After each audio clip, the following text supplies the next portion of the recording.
I'm MC 900 Foot Jesus, and unfortunately DJ Zero couldn't make it. He's spinning records inside the club right now. He wanted to spin records all night long so he could make an extra $100 at the gig. And we just finished our big show at Trees, and had a great time. Wish you were here. Well, they are now, through the miracle of VIDEOPHILE. Yeah, that's right. That's right. This is like our video postcard to the world. Yeah. MC 900 Foot Jesus and DJ Zero. I see Spin Magazine. I see MTV. I see worldwide fame and fortune for this Dallas boy. I see a lot of hype. And DJ Zero can tell us what not to do with it. Yeah, yeah. Anybody could tell you what not to do with the hype. Yeah, that's pretty odd situation, really, man. It's like all of a sudden everything's ballooned into this big thing that's completely out of control. So we'll see whether anybody remembers this on our next album or not. I don't know. I hope they do, but I guess it all depends on how good the next album is. Who is MC 900 Foot Jesus? Well, he's this guy who. Here comes Zero now. Hey, Zero, come over here and get in on this interview, man. He's this guy who, there's DJ Zero with Ian Brady on the front of his shirt. Ian Brady being a notorious British mass murderer. How y'all doing? Anyway, we were just talking about the hype that's built up around our album and everything. It's like we're wondering whether anybody's going to still like us in a year when we come out with our next album. Actually, you were wondering that. I certainly wasn't. Oh. I wasn't thinking about it until you mentioned it. Well, I guess I can find something to worry about in any situation, so that's what I worry about in our hype situation. How'd you two get together? Record store. Yeah, I work in a record store here in Dallas. I've just known Zero for a long time, and decided to do a record one time, so he was the only person I knew that knew how to do what he does. And lucky for me, he's real good at it, so I just asked him to help out. And he did. How is it working with this crazy man? Great. It's better than working with an average, plain everyday rapper, you know. It's great. You know, there are the people that have said white boys can't rap. Well, I can't rap, man. I can't rap at all. You know? I don't think he's really trying to rap. Yeah, it's like he's just putting out a message, you know. Yeah. They want to look at us as a rap because we set up like a rap group. You know, DJ and he doing some vocals, but we're really not. We're not third base or Run DMC. Yeah, we're not trying. We're sort of like progressive dance, you know. But we do have a little cuts and same type of music set up, beats and stuff, programming. We're not really a rap group. What are both of your influences? Somebody caught my attention. What did you say? What are both your influences? What background did you come from? Listen to rap. Well, I listen to funk and everything. And really, I always liked music. And what happened was, before I started DJing, when rap really hit strong, I started seeing DJs and stuff like Grandmaster Flash and people like that. And that's what caught it, the old school stuff. And I came in with the new school. How long have you been DJing? About 6 years. Have you gotten tired of it yet? Not really. It just began. Now, there's a lot of people will listen to your album, and then when they see how you make those sounds, it's like you're doing a lot of stuff there. You're really mixing it up. Yeah, that's most people don't really have a lot of people don't really have an idea of what scratching is all about anyway. I mean, as far as when they hear it on a record, they don't really realize how that sound is being produced. Or sampling, for that matter. I mean, people don't realize what's all involved with that either. It's like a real new way of putting together songs that you have to like put it in front of people's faces before they realize really what's good about it. I think, you say, well, you just sampled part of somebody's song, big fucking deal. You just rip somebody off, but. To actually put pieces of stuff like that together and make a composition of your own is like sort of a new I don't know, just a new art, you know, and It's according on how much you take. You can well, take yeah, a little- as far as the you can take a little piece legal here. aspect of Yeah. it, but I mean, just as far as like the aesthetic justification for doing it, I mean, it's a real shady area, but I think that it's something that, I don't know. Speaking of rambling, I can really ramble about that for a while. But Well, okay, I'll define it down. Let's talk about copyright law and fair use. well, to me, infringing on somebody's copyright is a bootleg recording. When somebody takes like the whole song or a real big, I mean, you know, as far as like sampling 4 bars or 8 bars or something, I don't see what the big deal about that is, really. Of course, a lot of lawyers are going to make money off of, you know, the litigation that results from this situation. There is no legal definition of what you can sample, you know. But I think that to me, I mean, the only thing that would bother me is if somebody took my actual song and put it on their record, you know, which that's what bootleg artists do all the time. You know, that I really hate. Well, more and more you're seeing people resurrecting old songs. Like, do you think like MC Hammer? I'm sure he's probably Well, paying if Rick you're doing a James some cover sort of- song, yeah. I mean that's different. You know, that's people like that, especially MC Hammer, is going to be in a position where he's going to have to treat that legally like he's doing a cover song anyway. He's going to have to get clearance for it. He's going to have to give them part of the publishing. He's going to have to, you know, clear it all up in advance.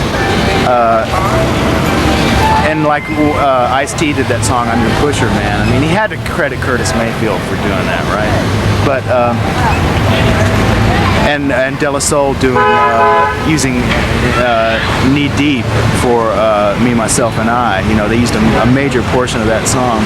But you know, when you're talking about using like a number of bars, like for instance, De La Soul also used 4 bars of this Turtles song and got sued by Flo and Eddie, and it's like a $1.7 million lawsuit just because they used 4 bars of a song that came out in 1967. To me, that's bullshit, man.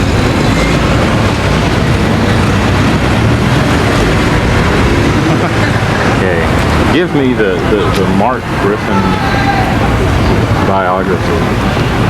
Where did this man develop such a weird sense of the world?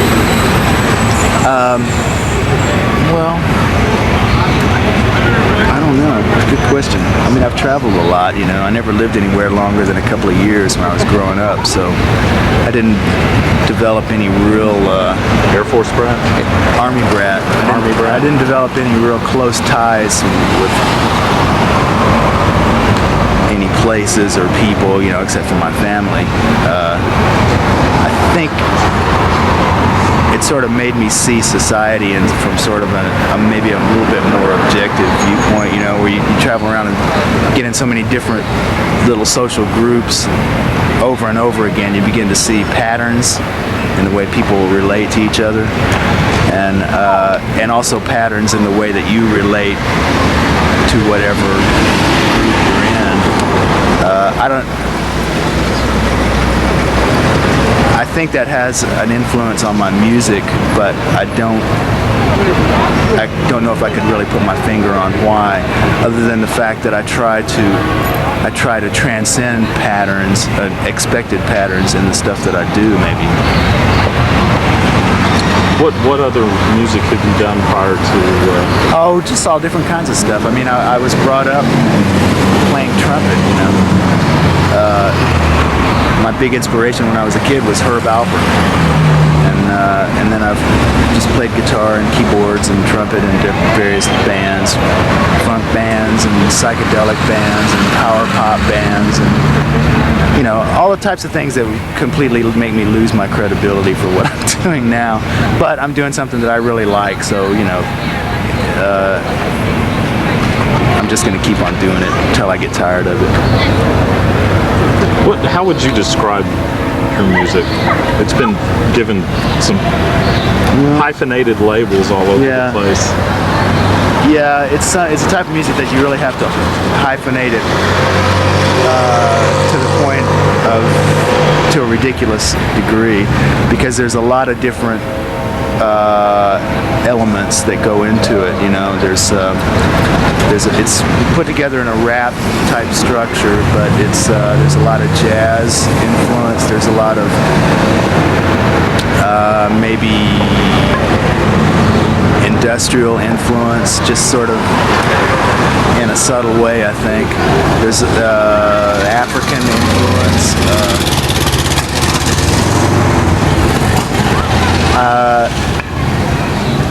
I don't know, man. It's somebody else is gonna have to come up with a catchy phrase for what type of music we do, because I can't think of one. Okay, let's talk a little bit about your lyrics and your subject. Well, I like lyrics that deal a lot of times with things in sort of a grotesque or macabre way, just because that's what my sense of humor is all about. You know, I mean, to me, things like that are really entertaining, and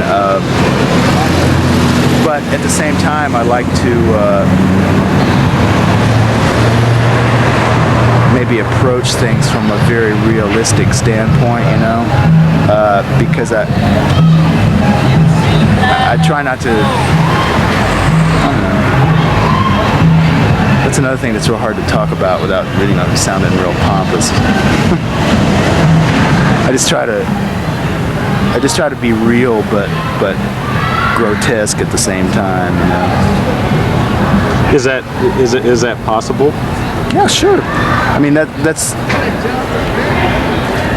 when you know you're getting to real life, is when you are getting pretty grotesque and macabre, really, because that's what the way real life is. I mean, look at this place, man. I mean, it's not, where are we? It's not so ridiculous where right is now, it? but the way where are we? 15 minutes ago, it was like there was 2 ambulances parked right down there. There's all these people milling around here, just drunk off their asses. This is Dallas, Texas. Yeah, Deep Ellum. This is like this is like Dante's Inferno. Yeah, Deep Ellum. What is it?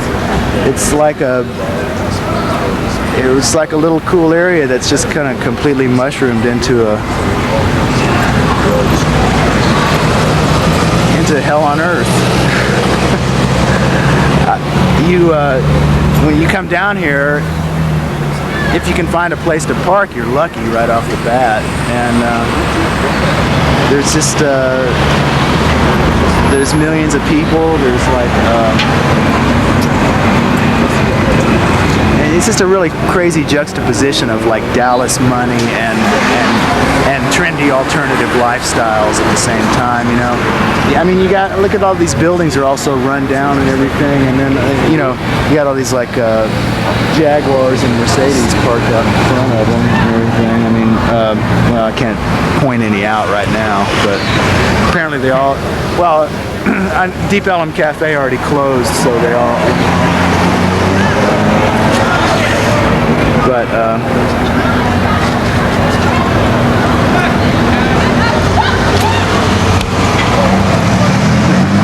yeah, it's one of those old neo-hippie places. I mean, look at that. There's a Volkswagen bus and shit.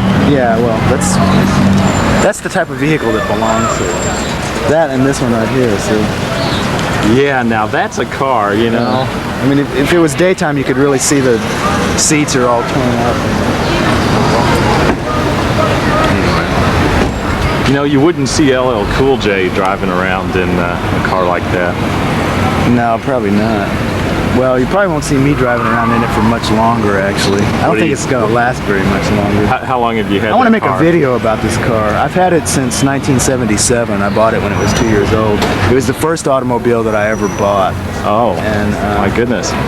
And I've held on to it since then. It still runs, man. It runs great. It's been paid off since 1981. And couldn't ask for a more faithful automobile. I'm going to be sorry to see it go. Why are you getting rid of it if it's perfectly good? Well, because it's real hard to get the door open. It's real hard. The transmission has only got so much life left in it. the front end is completely shot. You can't align the front end anymore, you know, so it's like... So how much could a fan buy MC 900 foot Jesuses? Well, I'm taking bids on it. It has a Hot Club bumper sticker on the rear end. That's a collector's item right there. Is it in good shape though? No, the bumper sticker. See, it has a little out-of-state license plate. That's my trick for not getting it inspected. Right. And how long have you lived in Texas? I've lived here for 10 years. Let's see, I just leave the car registered to my dad so that I don't have to get it inspected. Unless I drive to Tennessee, but I don't plan to. That's a good deal. It's got a little piece of gum that somebody stuck on here 4 years ago, and I've just let it deteriorate for 4 years. Jeez, let's get close up to that. See how it's it's just gradually oxidizing here? Ooh. You want to something? Yeah, I gotta get all my stuff up. All right. Well, any final words? Thanks for coming to the show.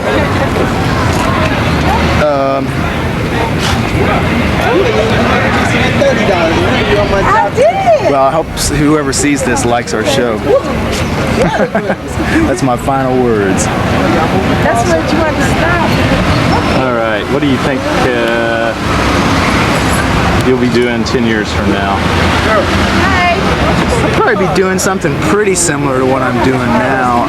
Maybe not standing around on stage in a straitjacket, but I'll probably be playing. Yeah. And definitely putting out records. Hey, cool, man. that shit every month. I knew if I waited around long enough, somebody would do it for me. That's all we used to do. I used to go at the band and sleep and walk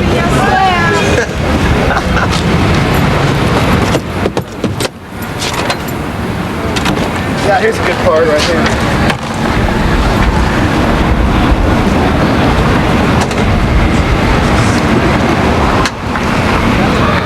Probably made in Arlington.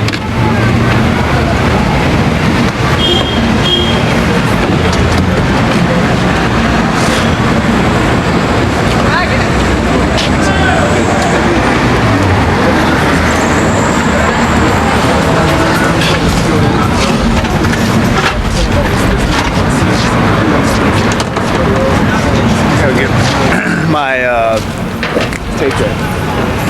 Did you have a good time? Yeah. These guys are great. Video magazine, Make a one of a video kind in file, Dallas. DDT, Cole getting stupid. What do you want me to say something unique?